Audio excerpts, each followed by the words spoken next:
네, 피부 장애와 질환을 보도록 하겠습니다. 네, 피부 장애와 질환에서 이제 피부 질환에는 원발진과 속발진 두 가지로 나눠지는데요. 이제 첫 번째 볼 게 원발진이에요. 근데 원발진이 뭐냐? 예, 피부 속에서 첫 번째로 일어나는 질환을 가리켜서 원발진이라고 그래요. 그러면 원발진은 어떤 것들이 있는지 여러분들이 이렇게 큰 가닥으로 보시면 돼요. 원발진, 반점이나 홍반이나 구진, 농포, 팽진, 소수포, 대수포, 결절, 종양을 가리켜서 원발진이다 이렇게 이해하시면서 여러분들이 책 내용을 보시면 됩니다. 그래서 원발진은 피부 안에서 제1차적으로 일어나는 증상이다, 질환이다 이렇게 이해하시면서 보시면 되고요.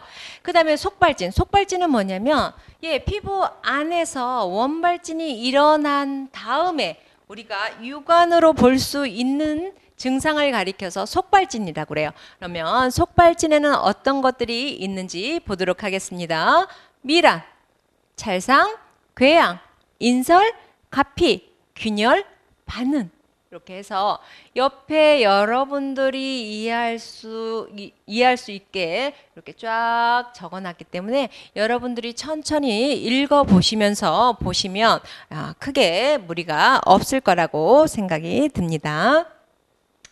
네, 이제 피부와 태양광 우리가 피부 질환 원발진과 속발진을 봤어요. 그 다음에 피부와 태양광을 보면 햇볕이 쫙 하늘에서 쫙 내리죠. 그런데 X선 같은 경우에는 우리 지표면에 미치지 않아요. 그래서 여러분 X선은 뭐 그렇게 생각하시면 돼요. 우리 엑스레이 찍을 때 그 광선을 이용해서 우리가 의료 기계로 사용한다라고 보시면 되고요.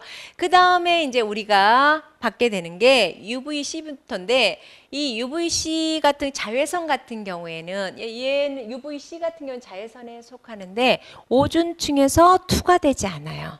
그런데 요즘은 환경의 오염으로 인해서 오존층이 많이 파괴됐죠.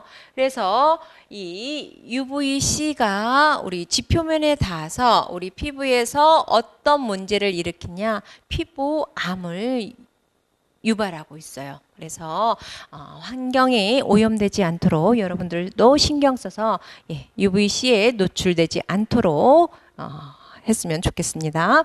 그래서 자외선에는 UVC와 UVB와 UVA 이렇게 나눠지는데 UVC는 단파장이라고 하면서 200에서 290 나노미터 파장으로 우리한테 온다라고 보시면 되고요.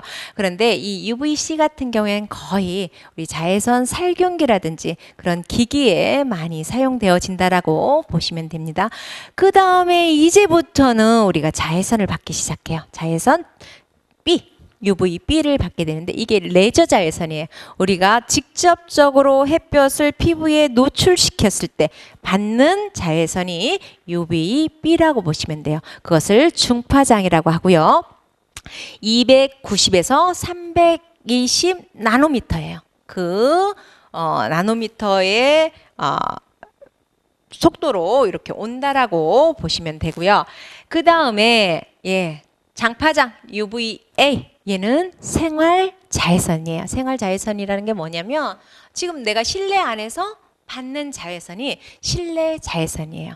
직접적으로 자외선을 받진 않지만 빛을 투과돼서 유리를 투과해서 어떤 그런 것을 투과해서 나한테로 전해지는 자외선을 가리켜서 UVA라고 보시면 돼요. 그래서 이 자외선 UVB 같은 경우에는 즉각적인 피부의 반응을 일으킨다면 UVA 같은 경우에는 장파장이 길어요.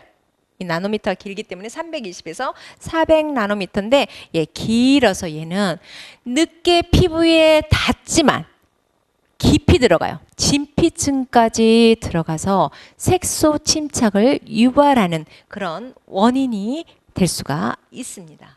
그 다음에 예, 가장 많이. 가시광선, 빨주노초, 파남보. 예, 가시광선 52%. 그다음에 적외선. 야, 열선이라고도 하죠. 우리 이 적외선은 의료기기로 많이 사용되죠. 어떤 광선을 따뜻하게 온열 효과를 주는 그런 광선이라고 보시면 됩니다. 그래서 여기에서 여러분들이 시험에 나오는 부분은 뭐냐? 이것만 잘해서만 외우시면 돼요. 단파장. UVC 같은 경우에는 단파장이면서 200에서 290 나노미터고, 그 다음에 UVB 같은 경우에는 중파장이면서 290에서 320 나노미터.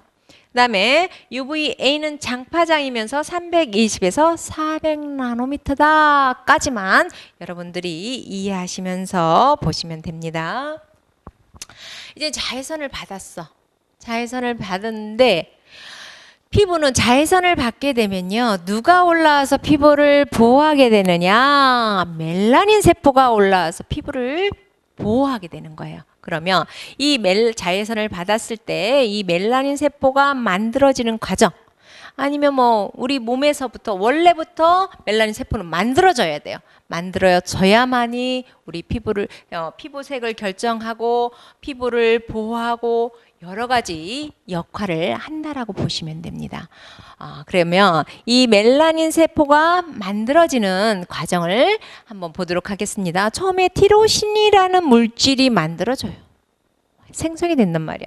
그 다음에 이 도파로 넘어갈 때 이 티로시나즈라는 물질이 나와서 산화를 시켜. 그러면 빨리 도파로 넘어가겠죠. 그 다음에 도파로 또 만들어졌는데 도파에서 도파퀴논으로 빨리 넘어가게 하는 산화제가 뭐냐? 티로시나제예요. 이 티로시나제가 나와서 또 산화를 빨리 시켜. 그 다음에 도파퀴논에서 도파크롬으로 넘어간단 말이에요. 도파크롬으로 넘어가서 유멜라닌, 페오멜라닌으로 이렇게 나눠지게 되는 거예요. 그래서 적당한 산화 과정을 통해서 멜라닌 세포가 만들어지는 건 정상인데요. 이 멜라닌 세포가 너무 과하게 만들어지거나 멜라닌 세포가 만들어지지 않거나 했을 때는 피부에 질환이라고 말할 수가 있습니다. 그러면 피부 질환을 한번 보도록 할게요. 저색소 침착 질환. 얘는 그거예요. 멜라닌 세포가 잘 안 만들어지는 거야. 그 중에서도 백피증과 백반증으로 나눠지는데, 백피증은 뭐냐면 유전적으로 얘는 태어날 때부터 멜라닌 세포가 만들어지지가 않아요. 그래서 머리카락부터 피부색, 눈동자 다 온몸에 있는 게 다 하얘요. 다 하얀데 하야면 좋지? 라고 생각할 수 있겠지만요. 멜라닌 세포가 만들어지지 않으면 자외선으로부터 피부를 보호할 수가 없어요. 그럼 자외선으로부터 피부를 보호할 수 없으면 피부에서 어떤 게 발생되느냐? 피부암을 유발해요. 그 다음에 피부암을 유발하기도 전에 정신적인 질환이 생길 수도 있어요. 우울증. 우울증이 또 생기기도 전에 뼈에 비타민 D 합성이 되지 않아서 여러 가지 구루병이라든지 그런 병에 걸리기가 쉽단 말이에요. 그래서 이 멜라닌 세포가 만들어지지 않으면 우리 신체의 리듬은 악순환이 반복되어진다라고 보시면 돼요. 그래서 저는 이 멜라닌 세포를 설명드릴 때 마이클 잭슨을 많이 예를 들어요. 마이클 잭슨 어때요? 나중에는 마약을 너무 과다 복용해서 죽게 되잖아요. 그게 뭐냐면 그거예요. 흑인으로 살아야 되는데 멜라닌 세포를 사멸시켜 버릴 거야. 백인이 되고 싶어서. 인종차별을 너무 심하게 당했는지 어쨌는지 모르겠지만 이 사람의 로망은 돈도 있고 명예도 있고 인기도 있고 모든 걸 다 누렸지만 자기가 한 가지 누리지 못한 게 피부색이란 말이에요. 흑인이라서 당했던 그런 모든 것들이 너무나 고통이었기 때문에 이 사람이 마지막으로 한 게 멜라닌 세포를 사멸시키고 백인이 된 거예요. 그런데 그 사람이 백인이 됐을 때 어떤 복장으로 다녔나요? 우산과 장갑과 온몸을 다 가리고 그렇게 다녔던 걸 여러분들이 기억하실 거예요. 그러면 그렇게 해서 태양으로부터 자외선으로부터 피부를 보호해서 피부암을 유발하는 것을 막았다면 그 다음 문제가 바로 그거였어요. 정신적인 우울증. 그거는 막을 수가 없었어요. 그래서 과도하게 마약에 의존하다 보니까 과다 복용으로 인해서 사망에 이르게 된 겁니다. 그만큼 멜라닌 세포는 우리 몸에서 이 기전은 굉장히 중요한 역할을 한다라고 보시면 됩니다.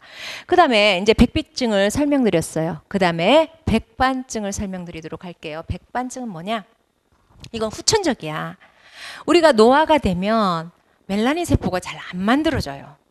젊었을 땐 멜라닌 세포가 세포가 정상적이니까 탈락하고 새로운 세포가 만들어지고 이걸 아주 잘 하는데 노화가 진행되면서 더뎌지면서 멜라닌 세포가 만들어지지 않아요. 그래서 가끔 가다가 여러분들 길거리 가다 보면 약간 나이 있으신 분의 얼굴이라든지 손이라든지 그런 데 보면 얼룩얼룩 하얗게 되어져 있는 그런 부분을 볼 거예요. 그게 바로 백반증이에요. 그래서 백비증 같은 경우에는 선천적으로 멜라닌 세포가 만들어지지 않아서 생기는 색소질환이라면 백반증 같은 경우에는 여러 가지 요인, 노화의 요인이 있겠고 아니면 호르몬의 요인이 있겠고 그런 요인으로 인해서 후천적으로 생기는 피부질환이 백반증이다. 그런데 저색소 피부질환이다 라고 여러분들이 꼭 기억하시고요. 그 다음에 과색소 침착질환, 얘는 너무 많아서 탈이야. 너무 많아서. 기미가 있는 얼굴과 없는 얼굴 너무나 많이 다르죠. 그 다음에 주근깨. 이 이제 기미를 먼저 설명할게요. 기미 같은 경우에는 선천적인 기미. 그건 뭐냐? 유전적으로 내가 기미를 많이 발생하는 그런 자극을 받는 호르몬을 가지고 태어났어요. 그런 경우에는 진피성 기미라고 그래요. 그건 아무리 외형적으로 치료를 한다 해도 또다시 기미가 생긴다라고 보시면 되고요. 또 후천적인 기미가 있어요. 아까 자외선이 받았을 때 각질층에, 얘가 기저층에 있다가 피부를 보호하기 위해서 일시적으로 올라와. 그런 색소 침착이나 기미 같은 경우에는 여러 가지 시간을 놔두게 되면 아까 28일 마이너스 플러스 3일 그 각화 과정이 거치게 되면 자연스럽게 없어지는데 이 기미, 진피성 기미 같은 경우에는 호르몬의 불균형, 우리가 대표적으로 임신했을 때, 그랬을 때 생기는 기미는 그런 것들로 관리가 안 된다라는 거. 그러면서 주근깨, 주근깨는 자외선의 원인도 있지만 이것도 마찬가지예요. 유전적인 요인이 더 많아요. 그래서 주근깨 같은 거, 과색소. 거기에 멜라닌 세포가 더 과하게 만들어진다는 거야. 그 다음에 갈색 반점, 검버섯, 오타모반 이런 것들이 과하게 멜라닌 세포가 많이 만들어져서 생기는 과색소 피부 질환이다 라고 여러분들이 아시면 되고요. 그 다음에 이제 노화. 노화는 내인성 노화와 광노화로 이렇게 나눠놨는데요. 내인성 노화는 그냥 그거예요. 자연적 노화야. 내가 나이가 세월이 흘러서 내 몸이 자연스럽게 노화가 진행된 게 내인성 노화예요. 그러면 내인성 노화를 보면요. 표피의 두께가 얇아져요. 표피의 두께가 얇아지면 어떤 현상이 일어나겠어요?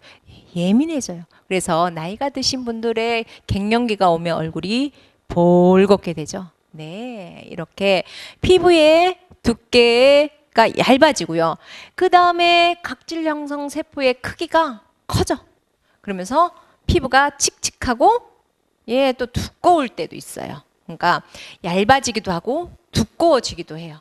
그래서 피부가 고르지가 못해요. 어느 부위는 얇고 어느 부위는 두껍고. 그래서 일정하지 않다라는 거. 여기 또 대표적으로 멜라닌 세포가 감소해요. 그래서 자외선 방어 기능이 저하되기 때문에 아까 색소 피부 질환에 백반증 같은 게 유발될 수가 있다라는 거. 그 다음에 진피의 두께가 이런 여러 가지 있어요. 그래서 내인성 노화는 대체적으로 다 감소한다라고, 모든 새로운 만들어지는 것들이 감소한다라고 보시면 되고요. 이젠 광노화를 볼게요. 광노화 같은 경우에는 과하게 햇볕에 피부가 노출이 되게 되면 콜라겐이 소멸하게 돼요. 없어지게 된단 말이에요. 그래서 일어나는 증상이 광노화 증상이에요. 그러면 광노화 증상에 딱 보면요, 피부가 두꺼워. 그리고 굵은 주름이 생기는 게 특징이에요. 그래서 여러분들 이렇게 노화에서 내인성 노화와 광노화를 한번 쭉 보시는데요. 시험은 뭐가 나오냐? 멜라닌 세포 감소, 랑게른스 세포, 이런 세포들이 감소된다라는 걸 여러분들 꼭 잊지 마시기 바랍니다.